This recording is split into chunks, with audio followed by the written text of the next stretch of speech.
Donald Trump just publicly humiliated America's oldest ally, the UK. When offered military help, Trump completely rejected it, saying on camera, "I don't need help after we win. They have 2 old, broken aircraft carriers that barely work." He made it clear the US already has the SS Abraham Lincoln and doesn't need anyone else's military. Wait till you win. I said, I don't need help after we win. They have 2 old, broken aircraft carriers, barely work. I said, I guess we can use them. Who the hell knows? I called the general. He didn't even want them. He said, we don't really need them. We got the SS Abraham Lincoln, sir. We don't While need Trump mocks his allies, absolute destruction is happening in Lebanon. Israel just unleashed massive airstrikes on the capital, Beirut. The attacks are getting brutal. Entire South Lebanon, Israel dropped. Right after these strikes, US Vice President J.D. Vance landed in Islamabad, Pakistan, to send a direct message to Iran. Standing on the tarmac, Vance stated exactly this: "If the Iranians are willing to negotiate in good faith, we're certainly willing to extend the open hand. If they're going to try to play us, then they're going to find that the negotiating team is not that receptive." The positive we'll of course see, as the President of the United States said, if the Iranians are willing to negotiate in good faith, we're certainly willing to extend the open hand.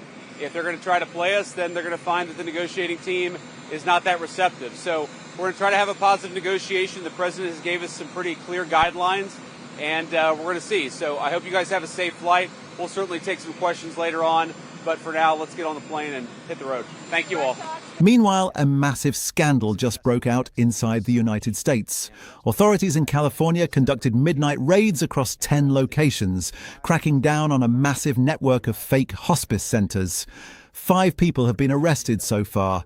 This single bogus scheme robbed American taxpayers of a staggering $267 million. And yesterday, we successfully executed search and arrest warrants at 10 separate locations and arrested 5 suspects so far throughout Southern California. I'm going to break down the details of this operation in a moment, but first, I just want to make one point very clear.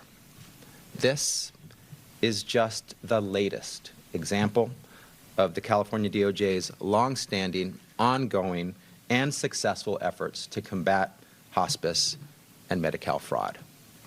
Back in the United States, First Lady Melania Trump just made a massive move.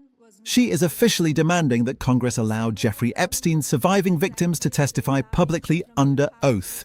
She made it absolutely clear, stating that Epstein did not act alone and that the truth needs to be permanently entered into the congressional record.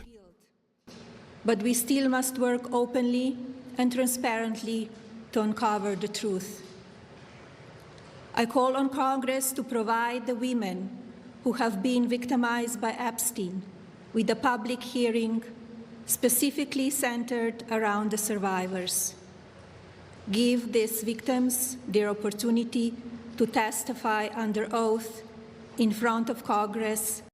From Trump publicly rejecting the UK military and the brutal strikes in Lebanon, to Melania demanding the Epstein truth and J.D. Vance's strict ultimatum in Pakistan, the world is shifting fast.